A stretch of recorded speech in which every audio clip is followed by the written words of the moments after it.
and so passionate about it that I just want to be involved in it for the rest of my life. The art's beautiful anyway. Every aspect of art is just absolutely amazing, whether it be spiritual or not. But the art is the way that I can express myself with them and go into a world of my own and see what I see. So all of that is an absolute bonus that they've given me, because they probably knew that I liked art anyway. And so they gave that to me, and I'm so thankful to them and to the universe for giving me all of this. Welcome to the Biba Frequency, home to conversations with consciousness. I'm Biba, your host. Hi, my name is Biba, and I'm the host of Conversations with Consciousness. Today we have a very, very special woman. Her name is Elaine Thorpe. Elaine is a trance medium. And what that means is she has the ability to go into an altered state of consciousness called trance. Very, very, very deep level of trance. And when she goes into that deep level of trance, her spirit guide, who is called Jonathan, he's a male, he's British, he's very well spoken, and he's very well educated. He speaks through her voice. So her voice changes. Elaine is very authentic. This is very real. It's very unusual if you're not used to this type of work. It's something I've been studying for the last few years. It's something I'm practicing myself. I'm not quite where Elaine is, but you listen to her story unfold and how she grew up in that environment, how her father would have circles every week, and how there was a lot of phenomena, a lot of trance speaking, a lot of objects moving around the room, a lot of spirit kids playing with toys. And Jonathan, her spirit guide, shared a life with her a few hundred years ago in England. And she has evidence of this because he gave her addresses and photos and to look at and everything. So everything she validated, and she's delivering a beautiful message of love, hope, and healing. So Jonathan and herself decided to come into this life together. He's on the other side and she's on this side. Please sit back and enjoy and just watch the intriguing world of trance, with actually probably one of the most out there trance mediums doing live trance sessions at the moment. Enjoy Elaine and enjoy Jonathan. Welcome to the podcast, and thanks so much for agreeing to come on and talk to us today. That's all right. Yeah, I'm looking forward to it. It's nice to meet you, Elaine. Yeah, it is. I actually had a session with you. You probably don't remember because you were always reading for people, but about a year ago, I booked in a session with yourself. Yeah, that's probably where I've recognised you from. I knew you. Yeah. So yeah, I've popped onto a couple of your groups and a couple of your, private readings, and I was just blown away. And then I wanted my daughter to do it, but I think you took some time out then, did you, for a while? I can't remember now. You don't need to. Terrible these days. So tell us a little bit about who you are and what is it you're doing here on the earth. What are you doing? Well, I'm on the earth to learn many things myself. But, my mission is to try and help people to awaken. And through going into trance and my guide, coming through, then I'm the bit in the middle. I'm the vessel, so that he could come and do all of this, and I agreed to it, and he agreed to it as two souls to come here and do this. I had no idea it was going to happen, and I knew that I already knew about forms of mediumship because of my father being a physical medium. From time to time, I could come in as a guest and sit with him, and I first sat with him at the age of 15. So, but everything sort of seemed a bit scary at first, and then I just grew used to it. It was beautiful. I loved it.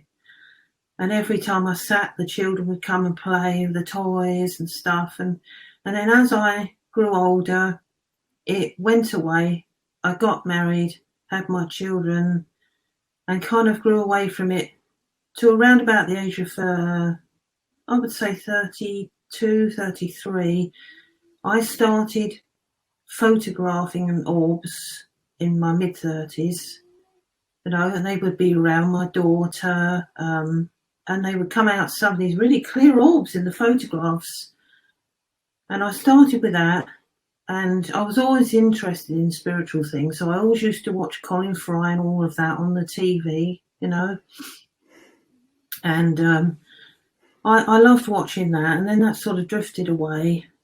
And come the age of 38, I travelled over to Ireland with my son and daughter, and we stayed there for a few days because years earlier my father-in-law had passed away, so we went to see their family because we wanted to stay in touch with them, And I thought, well, I really did feel devastated when my father-in-law passed because I loved him, He was like another dad. And when we had our last night at the hotel, I asked if he could come through or do something, Can you give me a sign in my mind, or can you do something in the room? And the children had gone to bed, and I was 2 double beds, And I thought, well, if nothing happens, I'll just accept, and he'll find another way of communicating with me when he feels ready. And so I just left it at that, and I thought, oh, well, nothing's going to happen. I'll just lay here and go to sleep. And I laid there just relaxed. I wasn't particularly asleep. I was just resting. And then out of nowhere, I felt my stomach pulling a bit because I was laying on my stomach. And I felt that I shouted out all this stuff, well, it was loud. It wasn't shout to me. It was like a gentle, quiet whisper. But to my kids, it woke them up and startled them because they'd never heard anything like it before. And I heard the words clearly. They were really robust words that he was saying to his son, I love you. I tried to love you. And then it was gone. And of course, their dad was confused and probably thought I was shouting in my sleep or if I was possessed or something. So I thought, well, I don't know what this is. So I said, I don't know. So out of my mind, I thought of this lady called Jean Kent, who used to be quite a well-known lady, medium and everything. Had no idea she was a trance medium.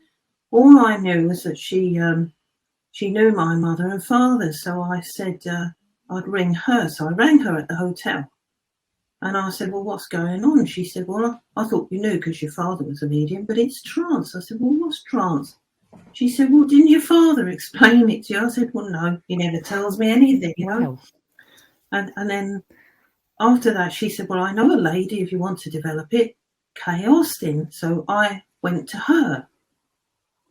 And we started first a meditation group, and I wasn't comfortable with it because I'd never, ever done meditation in my life, Didn't do anything like that. And so the following week I thought, well, I'll go back because the proper lady's there and she'll start to get us into this mediumship. Well, the first time it happened, I had this man named George come through, and I thought, who the heck's George? I don't know any George. Probably was a George in my family, I don't know. And he seemed to make me go all like rigid, stiff, and my face. And they said, oh, your face dropped like you'd had a stroke or something.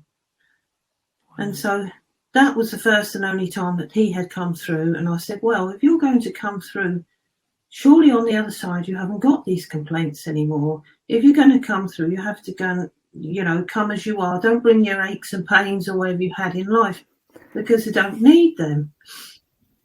Wow. So eventually, I can't remember what happened between now and the few months, So I know that one afternoon I went into my neighbour's house, and she doesn't live there anymore. But at the time she said, would you do your trance thing? So I said, oh, I'm not sure. She said, well, my friends have all gone now. I'd just like to see what happens. And I prayed and I said, all right, I'll do it. And I can't remember who came through, what was said. I don't have any memory of that. But at the end, my guide came in. And he said, well, I'm Jonathan and I'm Elaine's spirit guide. And I thought, all this kind of feeling came over me, like complete and utter unconditional love. It was like you had so much happiness It's like somebody switched a light on inside of you and all stars were twinkling inside of you. It was the most beautiful feeling. I thought, wow, who are you? Where have you been all my life? I feel like I've known you forever, but yet I don't know you. So it was amazing. So I went back the following week and he started to learn how to speak after that. It didn't have much expression in the voice, but the voice sounded like he does today, but it wasn't as cultured as it is now. It must have taken him time to learn how to speak as he would want to speak. And it took me, even though I'd felt all that love, it took me a long time to trust.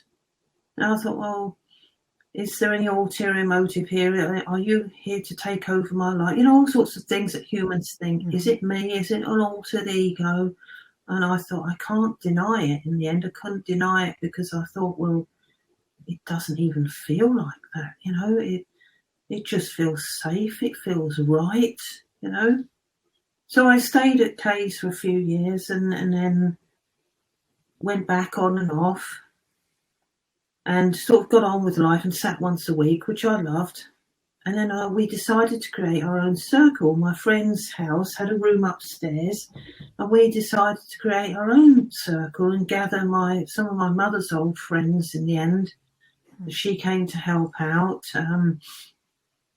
I think we had 3 in total over time that sort of ran the circle because my mother's friend became unwell. She wasn't able to do it. And we sat there for a good 6 years, and then we moved somewhere else, and we realised, I think the circle went on for about a good 10, 11 years, maybe, for that group, until the lockdown came, And we used to sit practically like every week, and we all loved it. But in between that, I started going on the telephones and doing this. And then decided that wasn't, after a while, it wasn't appropriate because people didn't understand it. So I came away from that. And then my son did like a first video. It must have been about 11 years ago. He did a first video of me talking about what I did. And then we left it, But there was so much happened in between all of that. I met a lovely lady named Alison, and she took me into her agency, I think it was. And they're all genuine, And I was to go around her house and do evenings and all sorts of things. So she sort of got me on the platform of the public eye bit. That's what started it all.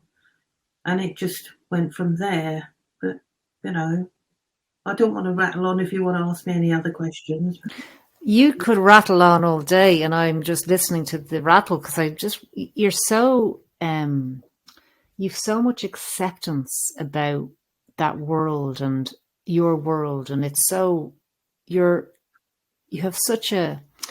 one person, Elaine, that I look at on, you do lives and everything. Like, you're so brave. Nobody does that, Elaine. You're the only one I know that actually goes, okay, I'm going to do my trance live. And and in the community of mediums that I'm in, and the different groups and courses and groups and circles online, I've never had the privilege of having an actual circle, but you're so respected. You're so deeply respected for being brave enough to put yourself out there as a trance medium, live.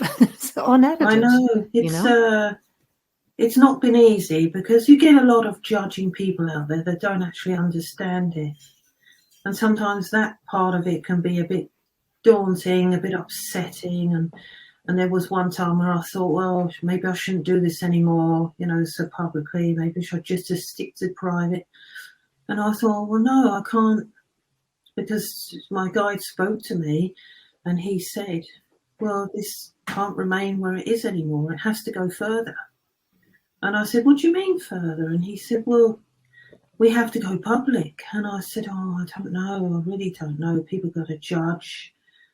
And he said, well, we're not forcing you, but this is what you've planned and you've got to be brave. And you're going to have to face up to criticism and jealousy, and you'll be all right. We're with you, you know. God, really, like, I'm not sure. But when I did the first live, it was like, oh dear, I'm really nervous. And what are people going to say? And then the second one, you know, is quiet. And then after the third one, it just went manic. People asked me to come to their spiritual centres and do demos. I thought, oh no, what am I going to do? What have I done? Well, I did it. Nice. I got into people's cars and went to places who I never even knew, trusted them to take me there, and they looked after me. And I was fine, you know. But it was scary. And the judgment that's the worrying part. There is always people there that, you're not real and stuff, and you're possessed and this and that. You know, if you get religious people see it, they're not particularly, they're a bit opposed to all of this, aren't they? So you get all that sort of conflicting interest, and atheists and all sorts of people that come on there, and you've got to face all of that. It's like to say you get on there and you've got to face the music, and you've got to be ready to take any conflict, any, you know, opposed comments. But most of the time I have actually got good comments, you know. I have. Because I am not a confident person, you know. I have anxiety, and so that part of it is not easy. And there are only a very few people that I feel trust with. It's not that they're not bad people, but I mean, you know, feel trust with, feel comfortable with. So I feel comfortable on here being interviewed, and I love the Irish people anyway. They're amazing people. They are. They're cool, aren't they, the Irish? They're very unjudgmental in many ways. Lovely people.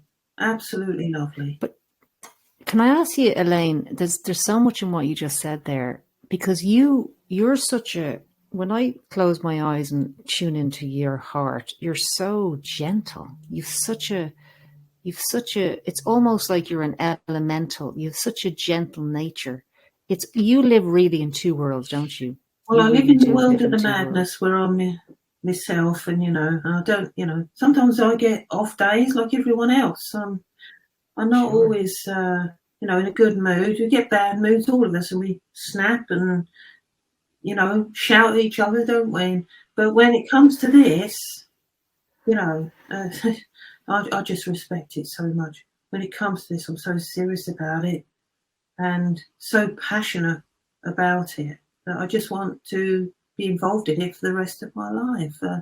The art's beautiful anyway. Every aspect of art is just absolutely amazing, whether it be spiritual or not. But the art is the way that I can express myself with them and go into a world of my own and see what I see. So all of that is an absolute bonus that they've given me, because they probably knew that I liked art anyway.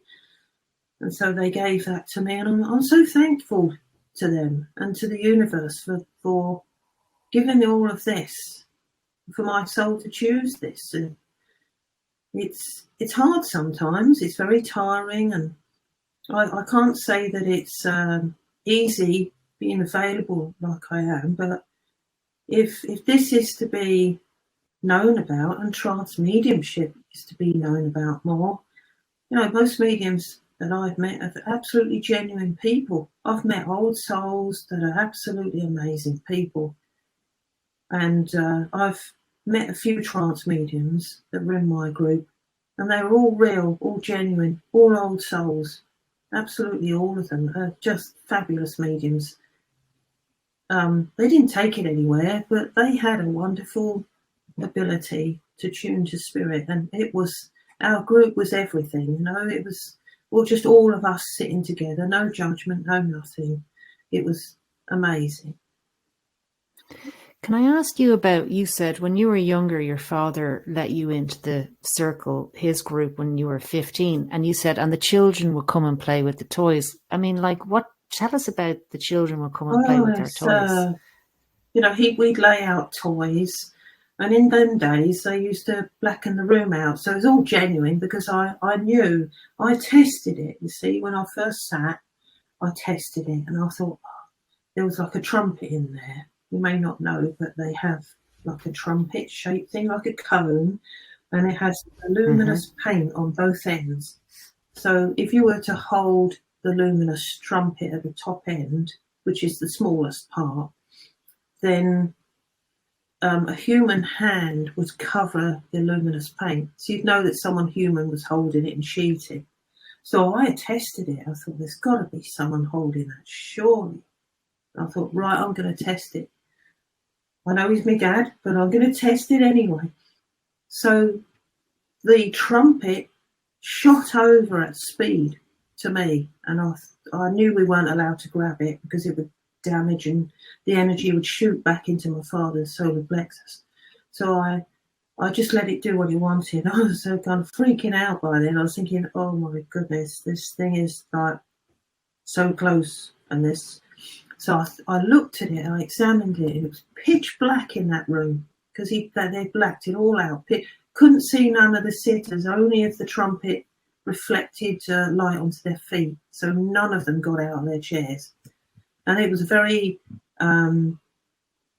strong group. You had to follow the rules in there and respect and everything and think positive and sing and all that. So I looked at the trumpet and I thought, this, and I looked at the end that you could hold with your hand, There was no human hand covering it. There wasn't. All I could see was this mist at the end of it, and it was floating in mid-air, and I thought, oh my God, there's no hand holding it. There's no hand covering that luminous paint whatsoever. This is real. This is incredible. Yeah. So anyway, it touched me, and my brother had passed a year earlier at the age of 19, so I was very upset. And out of the blue, I just said, is that you, Peter? And he said, yes. He nodded and stroked my leg with the trumpet. And I thought, well, that's just out of this world. I just cried because it was so emotional. And then they'd get at Christmas time, we'd put the toys and Christmas cards, whatever, and they'd get the cards out of the envelope with the envelope still sealed up. No rips, no nothing, no envelope over, sealed it right up. And the card would get out of the envelope. The toys would land in your lap, so you couldn't see where they were going to go. They were always careful. They never hurt you or anything. Christmas tree stripped and all the toys played with, bells ringing, drums playing like a real drummer. That sort of thing was going on in there. It was incredible. That's incredible. They ended up inviting him to Iceland to do a huge demo for about 200 people. And unbeknown to him, they put red lights on, low red lights, so he could be seen in this very low red light. Still got the trumpet flying around, still the toys were played with. So he couldn't possibly fake it because he had red light on him and they could all see. And he remained seated in the deep trance, and the spirits still moved things about. And I thought, well, obviously, if this has happened to me, it runs in the family, because I found out my birth mother's clairvoyant. And my foster mother, who used to sit with my dad, she was clairvoyant and spiritual. Wow. So it was everywhere. It was like I was just moulded into it, and it was meant to be, It's definitely. Oh yes. But Ireland is just. I came over there. It's just such a beautiful, magical place. Every time I went over there, it was like I was coming home. It just turned out I have Irish in the distance in my family, so it's on both sides. So I thought, well, I feel home here, and met the Irish people, and they're just lovely. And that was where the trance started, in Ireland. It started there. Wow. So I've told you, it's that place. How did you're an artist, so how did you become an artist? Tell us a little bit about how you went from not knowing you're an artist to being an artist, same as me. This is the strangest thing. Well, I'll tell you what happened. It was so weird because my guide said that he was going to lead me to someone that was going to help me in some way. So I was led to, really strangely, another man, and he was also Jonathan. He wasn't very well in that. And he came, I met him, spoke to him on the computer. I can't even remember how we came across each other. It's so strange. But he said, I've got him to come to you. He came to us and sat. And what he was able to do was he was able to put people into a relaxed state, and they would do kind of these hand movements, and they would be able to see their loved ones in the spirit world in this relaxed state. Well, anyway, I didn't manage to see anything. And so he put me into a relaxed state on my own with the other sitters there. And I was sitting in front of him. I thought, oh my goodness, what's he going to do? I said, Jonathan, what have you done? So I saw something so magical. I closed my eyes, relaxed, and there was a forest. And as you can see, I love the trees. And this forest had stairs, just a few stairs going up it. And in the forest there, it was so enchanted. The tree to the left was like a big oak tree, and out of that, the lady's face came out the oak tree. It peeled the bark off, and a little old lady's face was peering out the oak tree. And there were children playing there. The grass was perfect. Everything was just so beautiful. It's like a fairy story book, you know. And this little girl came, she took my hand, and she said, come on, come and play. And then I got told to come back. Well, I literally did not want to come back. I never known anything like it. So it was only short-lived, but I never forgot it. But anyway, we were sitting there having tea and that afterwards, and our friend had laid on some food because he'd come a long way, and he just looked at me, and something in his eyes, it was like Jonathan looking at me through him. Wow. And I thought, oh my goodness, you have just told me that you sent this man, also Jonathan, so that I can somehow reach another level. So he then afterwards, he put three of us into a hypnotic state. One had been a pilot in a previous life. The other one had been blind and died quite young. And then came round to me, and I'd been treated badly in another life or something. So that was all let go of. A few days later, beautiful. The spirits come to me and said we're going to be doing the art. And he said to me this, Jonathan, he said, well, I didn't realise you'd come back with a paintbrush in your hand from this state that I put into you. I wanted to paint the children and everything. It was just like an enchanted storybook, like little leprechauns or something. It was something else. And I didn't want to come back from that. But that, about 2 or 3 days afterwards, he left. And that was when they told me I was going to paint.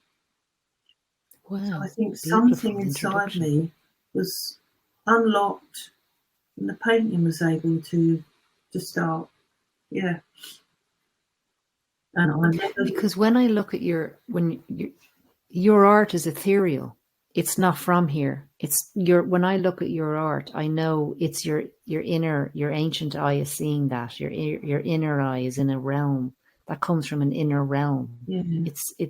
And that's what, but you can really draw. I can't draw. I can paint, but you can draw. Like you draw these beautiful figures, and how you draw like figures. Like, did you always know how to draw? The figures, the goddesses, I'm no good at doing arms and legs and faces and stuff. So I have a little help with, whereas I trace an outline of a piece of the body, and then the rest of it I add.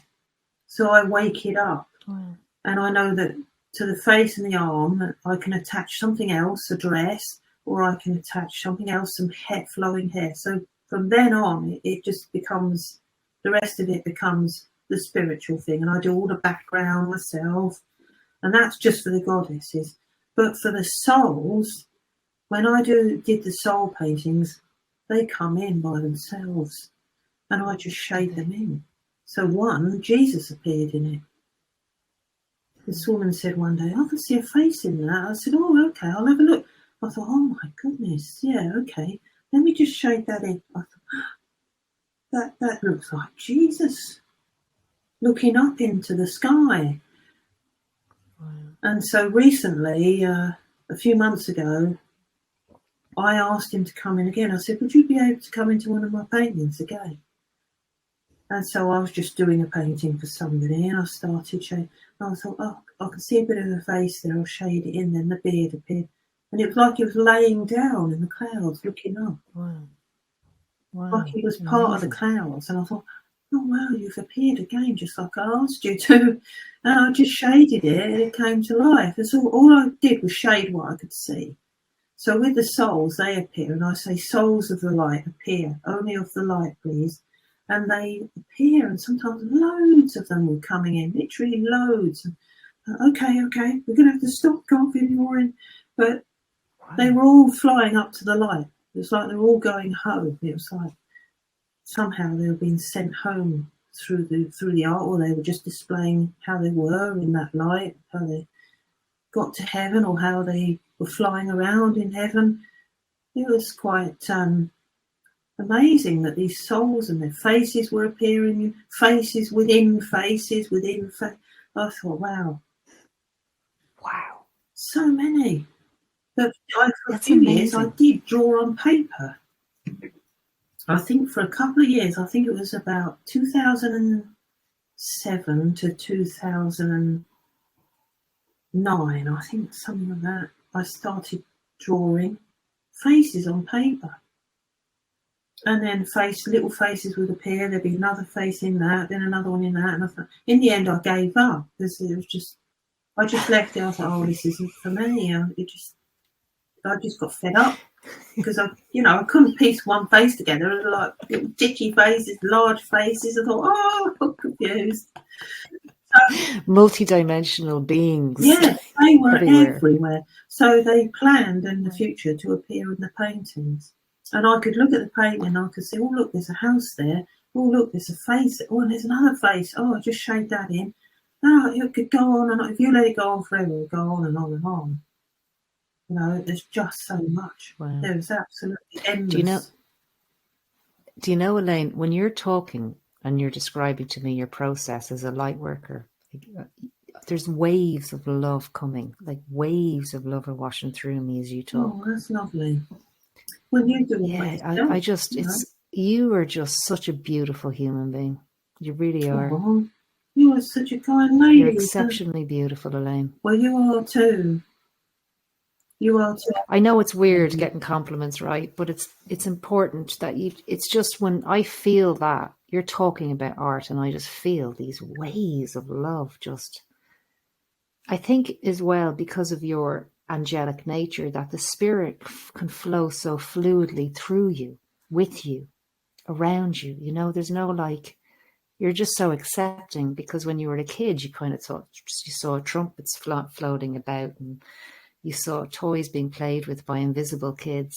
Oh, it was amazing. My twin was in there because she died at 9 months, and she would come in and play with the toys. And my kids have seen her they've seen her as an adult. They've seen her in the house twice. My daughter used to see her quite a lot, and my son's seen her once, crouching down, looking up at him, smiling, and then he said she just faded. And I said, really? And he said, yeah. You can believe me or not, Mum, that she was there. And I said, wow. Yeah. You can believe me or not, Mum. You're like Elaine Thorpe. He doesn't have to say that. I know. And then one time I put a tape recorder on in the house. I left it on and I said, please bless the house and make sure it's safe, while I put this recording on. And this was the second time I'd done it. And I literally heard my twin sister speaking like a child, as she used to do in our circle. And I heard her call out my daughter's name. And she was playing with toys or something in their world. And I thought, and it just went quiet. And I thought, wow, my twin sister's in the house.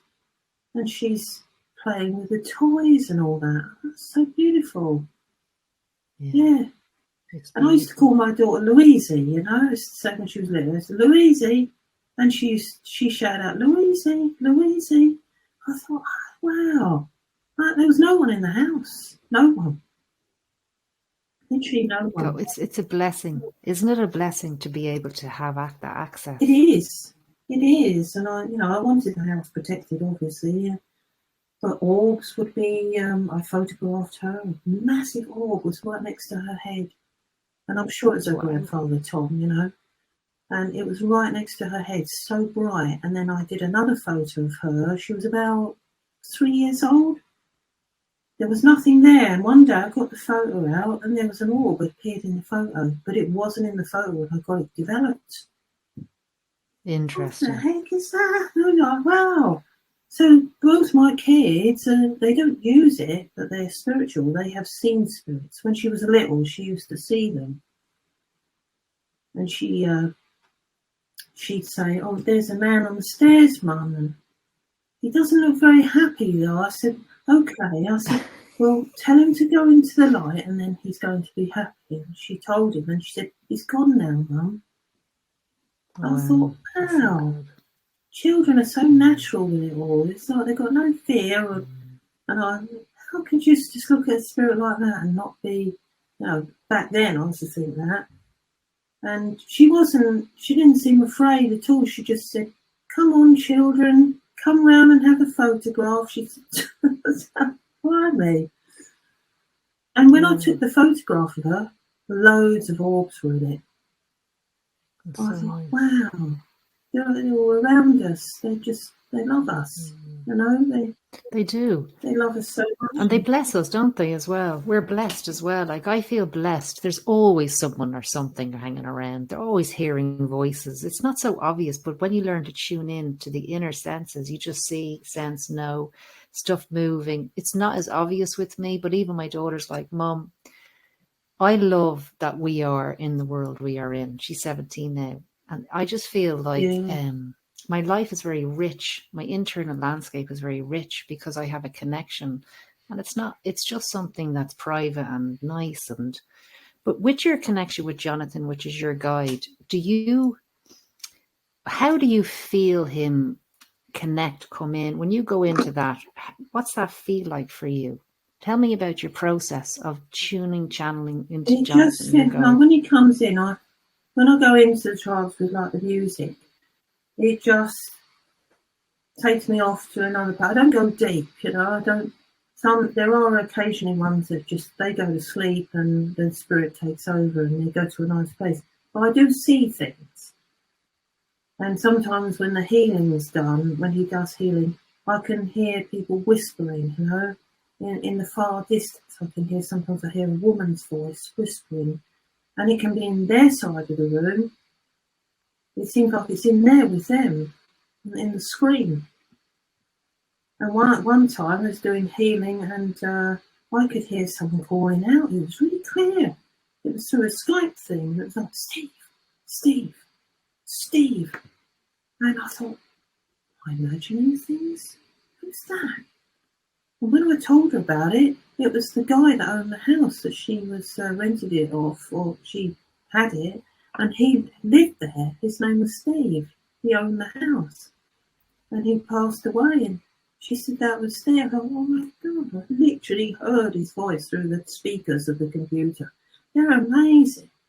With what they do, they're just absolutely incredible. And for me to be part of that, like you say for yourself, you feel so lucky, you feel so fortunate. And I feel sorry for people that don't believe, because their lives must be such a blank page. It's not that they don't have a life, I'm not judging them, but without the richness, as you say, of the spirit and the universe, how can life be so full and enjoyable without that? I mean, it's just every day of my life. It's not an hour or a day that I don't think about it. It's just every moment of every day they're there, not pestering you, but it's just absolute pleasure thinking of them, knowing that they're around you and they make you feel calm and they help you. And And so I wanted to dedicate my life. You know, I was just cleaning people's houses for them, and I thought, I'm tired, you know. And I was sitting in myself, I said, right, that's it, Spirit. I said, I want to do this for my life. I want to be like, I can't stop thinking about it. Universe, send it to me. If it's meant to be, I said, bring it on. And over time, they did. And this is where I am. I ask you, be careful what you ask for. You might just get it. It's like that with you, You ask isn't the it? universe. The universe is literally God, isn't it? You know, like everything. So the universe gives you. It reminds you that you already chose it. Here it is, gave it to you. There it is. There's your life. There's your spirituality. Do what you do with it. So we literally chose to do it. It's we just forgot. We got to claim it in a way, haven't we? Yeah. So you seem like a very gentle, spiritually awake lady, and I can tell you're just so nice to be around. There's no ego with you. I can feel that. There's just love with you, and you've got so much to give. Yeah, do you know what, Elaine? Thank you. Ever since I was small, I've just been connected to myself, which is the universe within, right? Like, I've heard the voice of God, I've heard the voice of spirit. People are constantly talking to me, noises, and I've never been afraid. A couple of times I was afraid, actually, I won't lie, when my bed came off the floor, hovered off the floor. I was like, no. But I was going through some heavy stuff in therapy at the time, so the trauma was coming out literally as within, so without. So the bed was coming off the floor, and I was like, the devil's in my room. It wasn't. It was just, I think there comes a point with this work of being a human being. I think we are spirits in a human body, and being human is the hardest part of all. Being human, having to play out this human game with love and kindness and work and making money and paying rent. That's the tough part, right? Yeah, it is. Just acknowledging you're a human for a moment. Like, I'm not a human, but I have to play the human out while I'm here. Yeah. That's tough. Yeah, it gets tough for all of us. Some days you think, oh dear, what is the purpose of life? But then when they explain things to you, you think, oh, that's what the purpose is. Well, do we really have to do it? Well, you chose it. You chose it. You're here. You're living it. And I thought, right, you're in it. If I got how low you get in life, I couldn't take my life because I've been given it, and I wouldn't do that anyway. You just ask for help. There's plenty of people out there that can help you, and don't be alone. You don't have to be alone because you're absolutely loved. Even if you can't see them or hear them, they do still love us. And they save people and everything. Oh, it's just sometimes we tell them off. You say, well, why haven't you answered me? Or why hasn't this happened? Why hasn't this person been made well? You don't know what their soul's chosen, It's hard. It's hard to be human for everybody. Not just us being spiritual, but we being spiritual, we can let go sometimes. We know we've got them there for us, and people that don't feel that, they must feel very alone and empty. Some people, it must be hard, like losing someone, and then they can't think of anything or know that they're there. They just think, well, they've died and that's it, and nothing, and it's awful. I'd never want to feel like that. So I'm so glad that That's why, but we do what we do, right? Because you and I know more than, as much as I know I have a daughter, I know that we are spirit and we're all connected in the oneness. And if I didn't have the awareness of what I am as a spirit acting out as a human, I wouldn't. If I thought I was a human with no connection, there's no way I'd be here. How can you do this on your own? Yeah. How can you live your life on your own with no connection? It must be very, very, hard like that. But I think you're an old soul anyway. Ancient. You are. You've been here so many times. Thousands of years old. looking great, thousands of years old, millions of years old. You've Like been you. here hundreds of times. You have. And so you know the game. You know what it is. I just know old souls, and I feel it. People feel it. I feel it instantly. As soon as I meet that person, I thought, crikey, you're an old soul. You've been here so many times. So I can tell. And they're the people that I usually feel mostly comfortable with. It takes me a while to trust, and because we're just human, that's all. And people that I feel comfortable with, I could just be around. There aren't many of these old souls, but they're starting to emerge. I think, well, those are the sort of people you want to be around. Those are the sort of people you could just talk to and feel comfortable with, like yourself. You don't feel like you're being judged or anything, or mocked in any way. But you do have to take the rough with the smooth.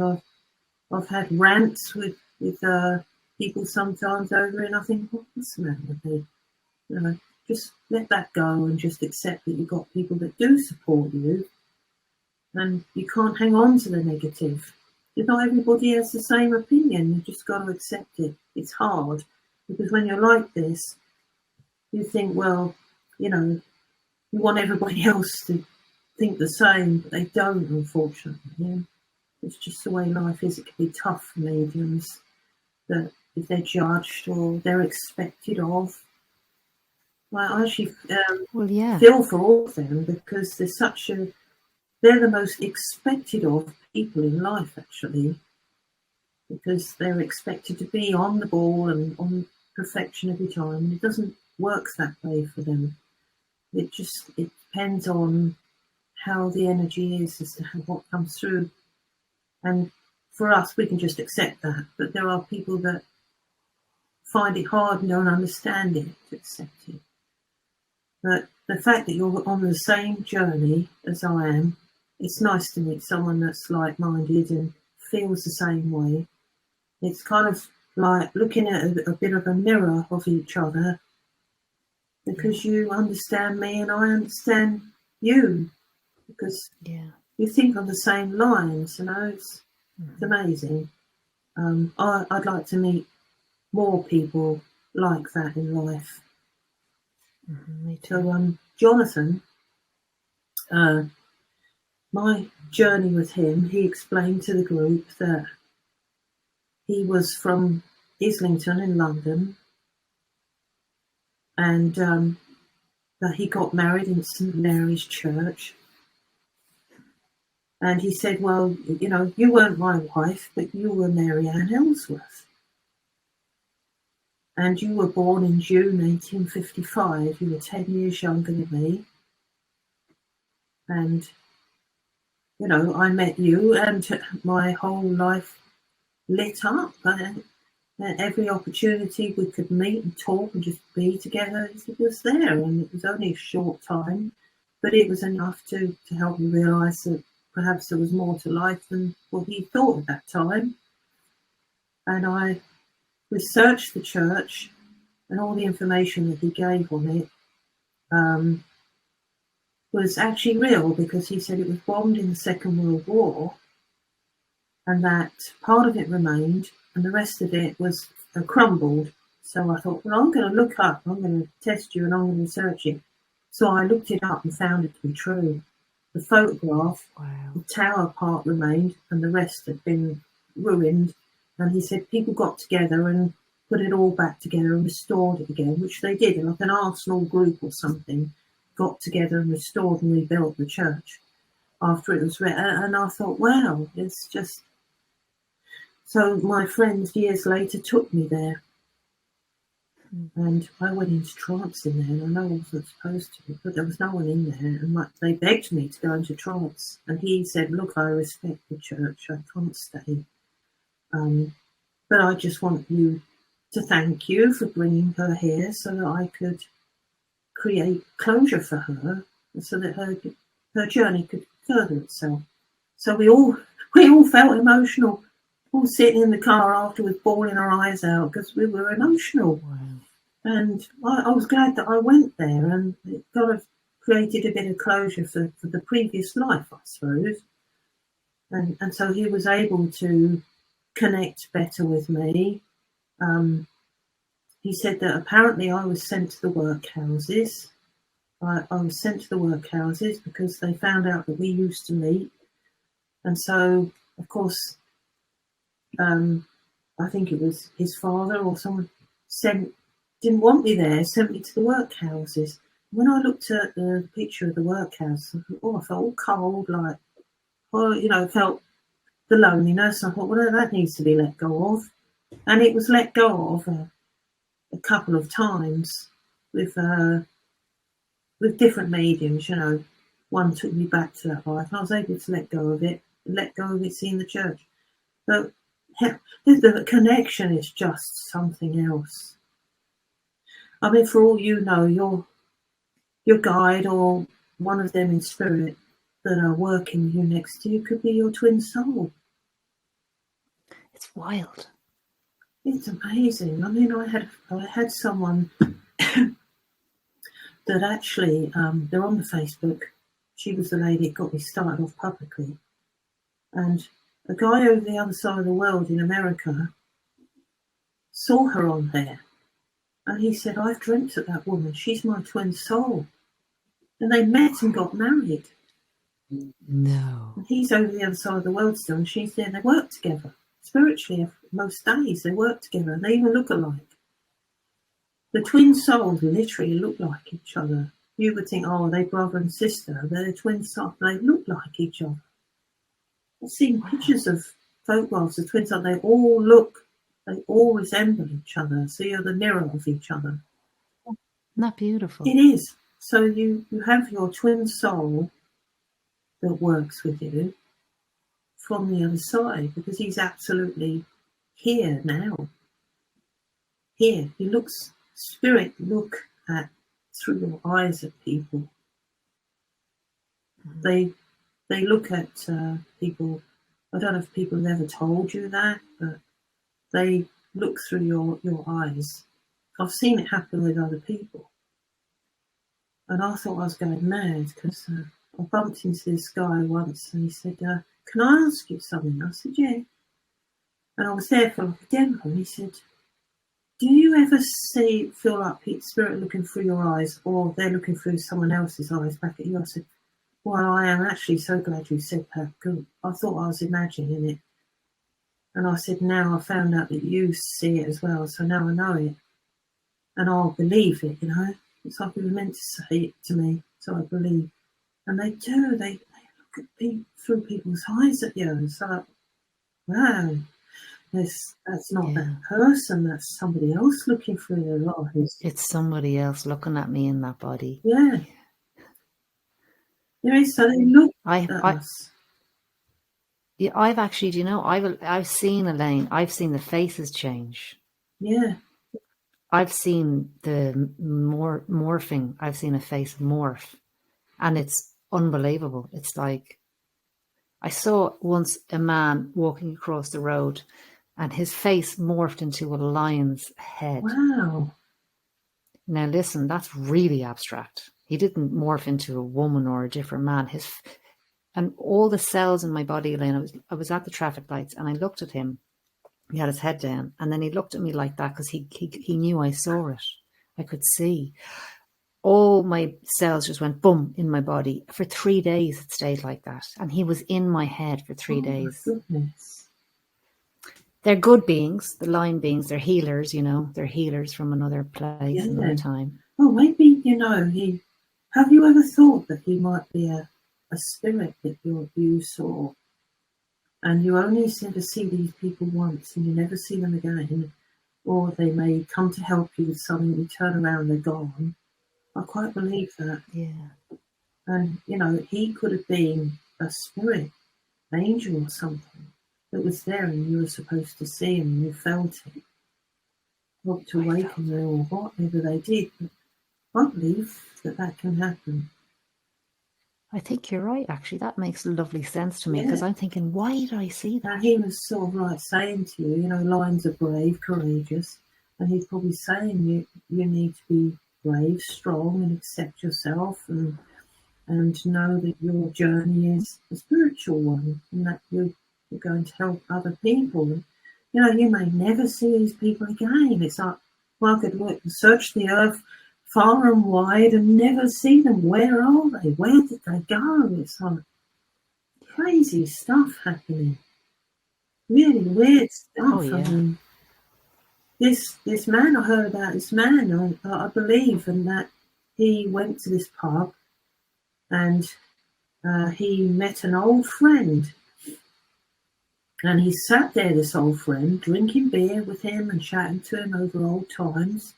He went home and he told his wife, and he said, I've been speaking to so-and-so today. I haven't seen him in a long time. And he spoke and he had a beer with me. She said, did you know that he died? No, he can't be dead. He sat there having a drink with me, surely. She said, there you go, he died. And he literally sat there and spoke to a solid person having a drink. And then this woman came to my house, and her nan had passed, and she spoke to her nan in the town, and then she found out that her nan had died. But yet she spoke to her nan in the town. I said, you what? And she said, yeah. She said, but I found out my nan had died, and I thought, that's crazy. You were literally speaking to her physically in the town. She said, yeah. I thought, how can that be? So they could literally show that, for all you know, you could be walking amongst people and all of a sudden you come across one that's like either an old soul, so they're actually here, but you could come across someone that you see once and never see again. And like, who are they? Where did they go? What? They disappear, go around the corner, think, where did they go? That's madness. Wow. It happens. Isn't it? There's so much for us to know and to learn. There's so much to learn, Elaine. Yeah. There's so much to be revealed to us. I'd love that for that to all happen of to me, for me to sit and talk. Well, I have seen Robin Williams. I've seen him beside, no word of a lie. I mean, people say, crazy woman, I didn't make it up. I didn't make it up. He appeared in my room. And I've never seen a solid spirit like that before, never. I'd seen them in my mind, but not physically with my eyes. And he appeared. And he's happy. He just smiled at me, leaned his head to one side, with a great big smile. And then the room went dark again. But he was all lit up. He was like a silvery white light all round him, made him glow. And his clothes were pure white. I thought, wow, why would you want to come and see me, What's so special? And he came to see me, and I'll never forget it. It's like, how did that just happen? Yeah, so he came to comfort me or something. He's like, don't worry, it's okay. He disappeared. Incredible, isn't it? I was not afraid one bit. No. No. Not when the light shows up like that. There's nothing to fear, is there? He could appear to me like any time that he wanted, that man, and I would not be afraid. Because he's beautiful soul, he really is. And if they appear with light around them, then I'm not afraid. Even certain things I would be like afraid. If they were a shadow, I think even though I'm spiritual, it kind of freaked me out. But, Jonathan said, why are you afraid? Why? We love you. And I said, well, you're not always sure who they are, or whether it's a dark one or a light one, And he said, by the way you feel, But I sort of thought to myself, well, I saw him like that.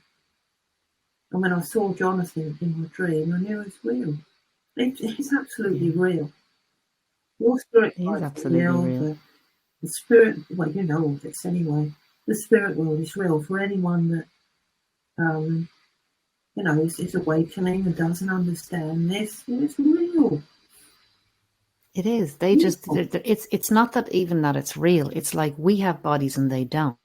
That's the only difference. The only difference is we've got a physical body and we've got in the physical realm. And they don't. They have something else. Inside of us. They are. What are the chances of, Jonathan coming through for a few minutes?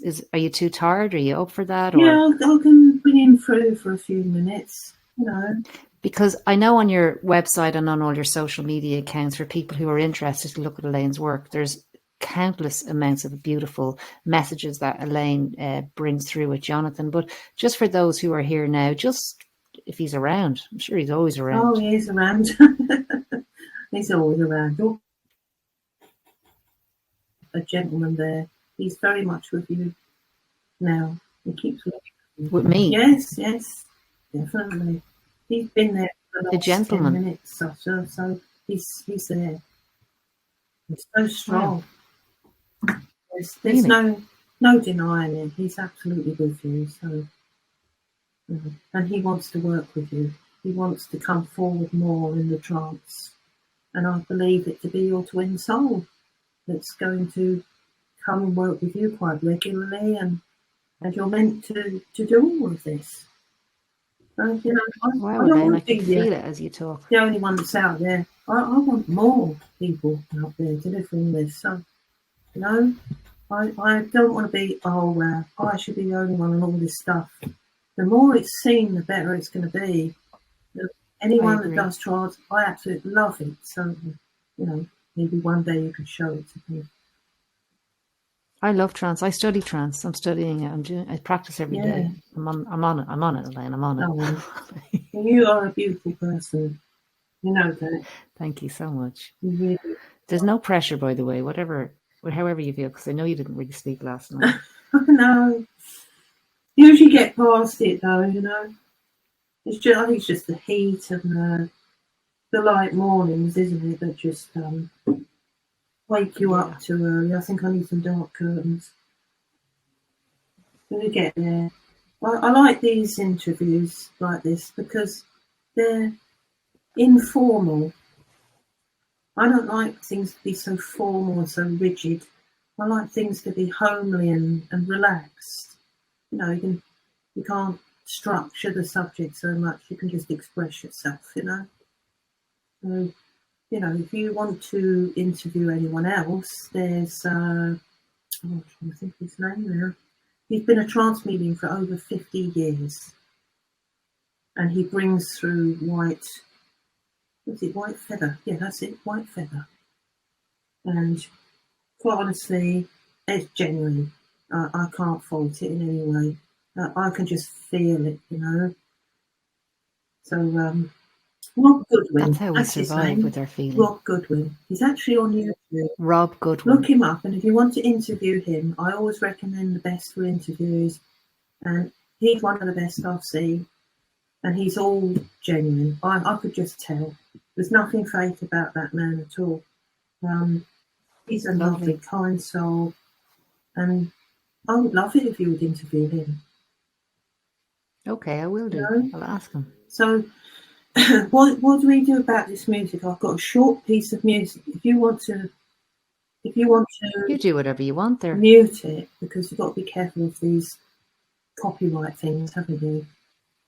Yes, and then when you start talking, I'll unmute you. Is that right? Yeah, that's fine. It's just the copyright. I'll do that now. Okay. Okay. See you on the other side. Okay. I'm all ready. Hello and welcome. I remember you. You remember me? Thank you. Yes. How are you? This moment was meant to be, dear. It was, yes. Your twin soul is here with you. But you can ask us things if you want to. Could you speak a little louder, just because I can't hear you? Yes. We have Genevieve here today. She is Elaine's guardian angel. You all have guardian angels. Yes, you do. Every one of you. And guides. I am here to help heal, to create and bring light. We thank you.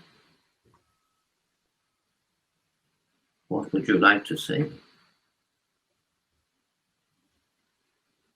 Okay, I'm just listening. Sorry, I was just listening to this. I'm actually just feeling so good here. I'm feeling good. That's the whole thing. When you come through and when Elaine is tuned in, I just feel so good. So your frequency just raises things up. Yes, it is good that we are giving energy that you are reverberating with. We come to give healing and comfort to many people. Not all will understand, but most will. Most of you are spiritually awakened or open to these things. But you have come a lot further, my dear, than what you were a year ago. You have started to experience many different things. You have started to realize yourself. So you see, when I come to you to explain to you that your journey will be furthering itself, that you will be writing and continuing your painting, but then the trance is to go further. It is, because you have an important journey here. It is the journey back to yourself, but it is also the journey to help others. We are here to help you and support you. We always have done, and we always will do. Until the time that you return home. We are real, you know. You are feeling it. Not all people do, dear, but you are fortunate that you do. We are very happy that you have acknowledged it. Yes. So, when I explain to you about our world, it is getting stronger in the way of connection to your earthly realm. And so many people on your earth are awakening, and they are confused and they don't know what's happening to them. They are facing their inner fears. But their soul is reminding them of who they are and where they came from and where they go back to. But they forgot about that, you see, because they came to live in the conditioned world. The human condition is one of arduousness, one of doubtfulness, one of disbelief, but also one of inquisitiveness and awareness. So if you let yourself go more, you will further yourself. I guarantee you. You see, you could lay back in the hammock of love. Let us wrap ourselves around you. Let us cradle you. Let us show you who you are and what you're capable of. Let yourself see the power within of your consciousness, which is so, so powerful. Not to be above another, but to be on a level with another, to show them their power. A lot of people see power as something that is electrical or something of that nature, but when they're looking at power of human, they think of power of being above another, and you can point a finger and put them down. They have no power. That's nonsense. You all have power. You all have a higher consciousness, which is that of your soul, and that is your empowerment. That is the real you. That is the eternal you. That is the you that you can tune into any time that you wish. But many people need to be taught how to do it, or they don't believe in it. But we are not here to force anything upon anyone. They may not have chosen to believe it in this existence. But there will be those that you will guide and help, and that you will actually wake them up, because they choose to be woken up through it because of what they see, what they hear, what they witness. Yes. And you have known about this for a long time. You know it to be real. Don't deny yourself of it. It's meant to be. It's meant to happen. You're meant to help many people. There are the chosen ones that have come here to help in different ways, but nevertheless very strong. And the more determination that you have, and the more that you let go, the greater you shall become in that awareness of your spiritual self and the energy that it has that is pure. You see, there is an embattlement at the moment, a battle of wills, I shall call it. But it is all part of the greater picture, the greater puzzle of life. The meant to be part of it, the part of it that was going to open so many doors, to reveal truth, to reveal things that you never thought that you would see that are not so nice, earthly things. But then that would lead you to the better, to the golden moment, of course, when you would realize that some things cannot go on forever that are negative. You see your movies where the hero is always saved at the end. It's not to say that there isn't going to be balance of negativity and positivity in your world because you learn from it. But the other side of the unfoldment of it all shall reach new heights. And so therefore the people will begin to understand that there is actually another world. And it is, I guess you could say that it is a pathway that is all adjoined. This pathway is continuing on from the earthly realm, because this is a realm. It is a physical realm. There are so many, many realms. There are countless. People say, well, what dimension are you on? There are no numbered dimensions. There are so many of them. They're limitless. They're unfathomable in their clarification. If you could see it from outside, you would see it clearly. But even the people of the earth are beginning to realize that there is more, and they want to investigate it. They also want to mess about with it, but they want to investigate further. They are becoming very, very inquisitive about what is the universe. Well, the universe is all and everything. It is ingeniously created for life, for the existence of all. Without it, you simply not survive. So everything has to emerge with everything else in order for it to work, you see? Yes. May I ask a question based on that? Yes. On the earth, we get so much assistance from the spirit side and the God and the galactics and all the realms.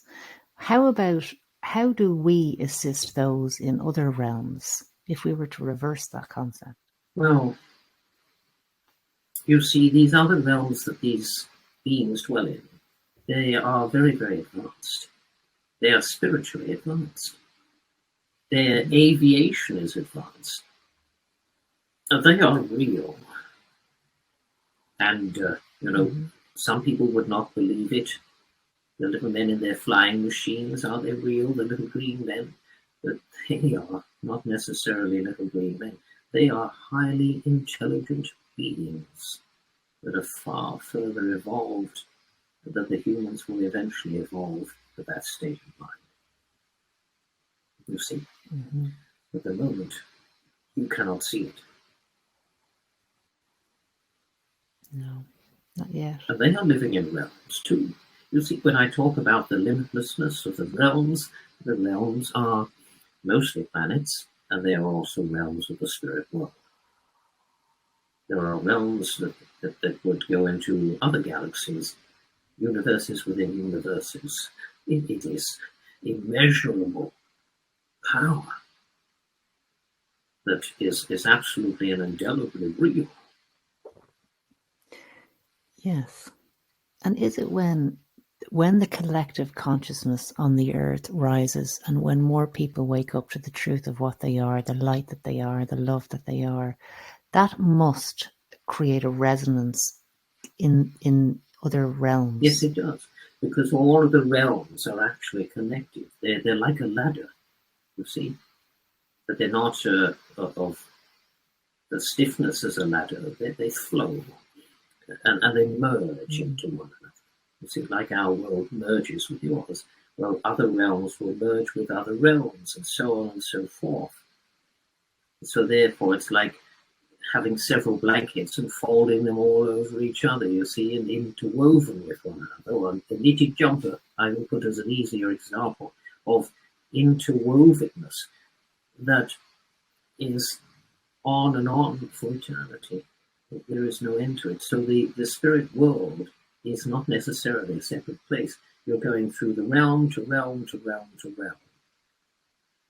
And you are not even realizing it, you see. Yeah, it's beautiful. Really beautiful.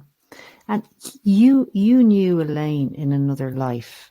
So you and Elaine knew each other from another time. Oh, yes. And you're together again in this time. Is that right? That is right, yes. I have had That's amazing. 2 brief lifetimes surrounding her, but of course twin souls mostly are apart, but on occasion they will come together. The earth is 2 human beings that are the mirror of one another. You see, I have had a lifetime with her, yes, but it was only short and sweet. But nevertheless, I understand that it was a very, very beautiful existence. That's so beautiful. Listen, I would just want to thank you for coming through. I don't want to take up Elaine's energy today because she's given me a lot already by coming on. But Elaine is a very unique individual, isn't she? Well, yes, you all are. You are unique as well, my dear. You're empowered. You're beautifully spiritual. You're unique, and Elaine is unique too. Yes, she is very encouraging and very, I would say, willful at times. But once you explain things to her, she comes to the greater understanding of the whys and wherefores of the journey. It's not always easy for the human beings to accept things, but there again, as I say, the more that you accept and let go, the better it is going to be, the clearer it will be. And the same for you and your guide. Yes. Yes. Well, God bless you. And God bless you too. Yeah. Thank you so much. Lovely to see you again, by the way. I will speak to you all another time. Absolutely.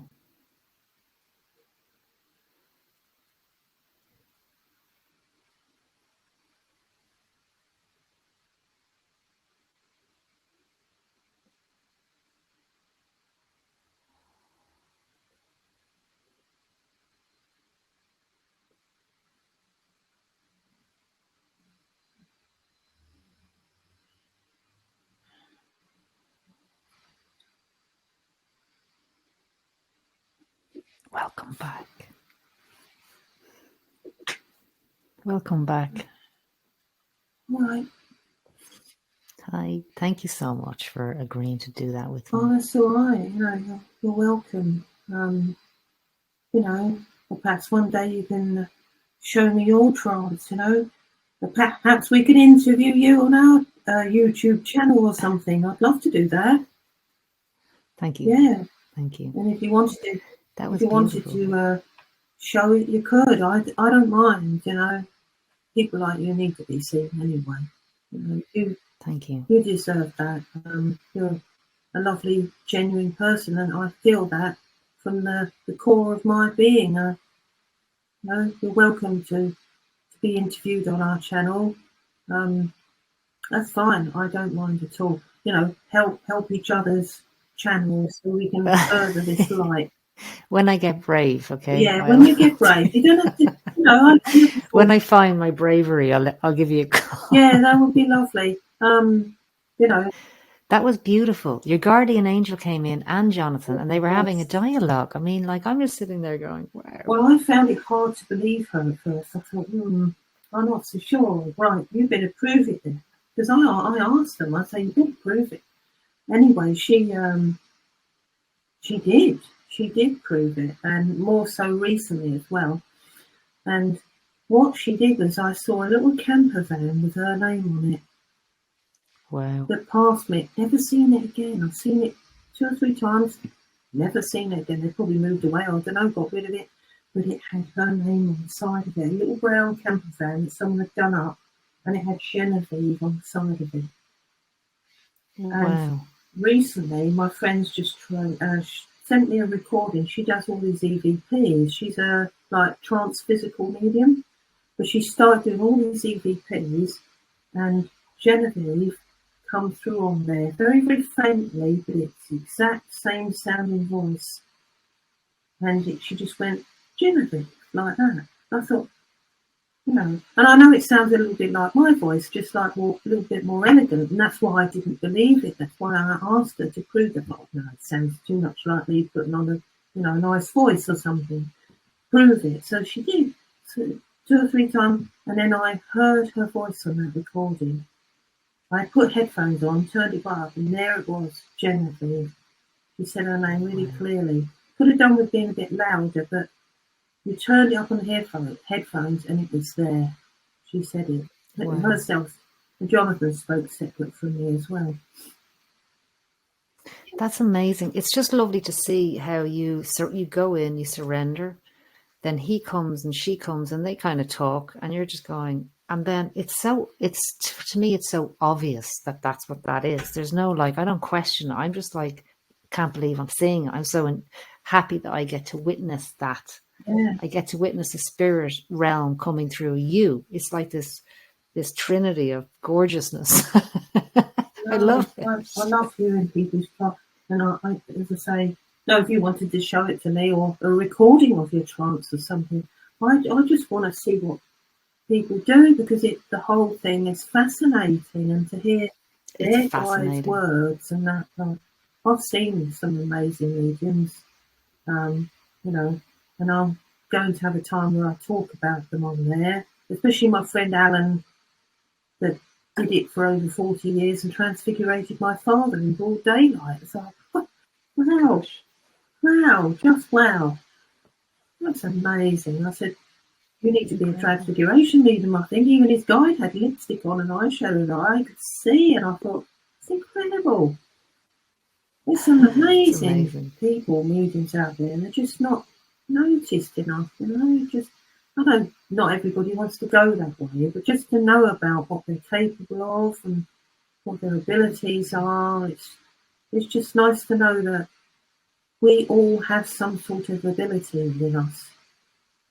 Not just one or two, that we all have a connection to something higher than ourselves. We all have it. It's not one of us don't, just some of us don't choose to use it, that's all. But those that do, if I could see them and hear their experiences, it just fascinates me altogether. It's just something else. There's so many ways for the light to shine. I paint, so I help people understand the spirit world through art, and then I do quantum healing hypnosis, which bring people into a state of trance, really, where they connect with their higher self. Yeah. So then they're empowered after the session to go in and know all about themselves, so they don't have to go outside of themselves anymore. And then this podcast interview, Conversations with Consciousness, the light just wants to be expressed through us. And for me, if I find writing, it's not happening, I'll paint. And if that's not really happening, I will find an avenue. I'll find an avenue to get this out. I believe you will. I hope you do, because trance is just such a special thing. It's not a thing that's shown a lot. It's usually kept quite private in most places. But Rob Goodwin, he has done demonstrations. Look him up on YouTube. He's on my Facebook. He's on Facebook. I will indeed. So you'll see him on there. And he is a trance medium, as I say, for over 50 years, a long time. And I'll contact him. Yeah, and his guy did say something, and it hit me right there, and it almost made me a bit emotional. Oh my goodness, you just speak so beautifully about their world, and it just hit me right in the heart. And so I felt that genuineness with him. Such a kind soul as well, really good man, true spiritual man. So there's another interview for you, Rob Goodwin. Thank you. Well, listen, I just want to say thank you for your time, because I know it took quite a long time to log on, and you're here. You're with me ages now. So I just want to send you love and send you blessings. And thank you. Thanks for having me on. It's been a pleasure, seeing you again. Feels like an old friend. Yeah, it does. It feels like an old friend. If I saw you, I'd give you a great big hug. Big hug. Until next time. Until next time. See you again soon. Until next time, my friend. Take care. Okay.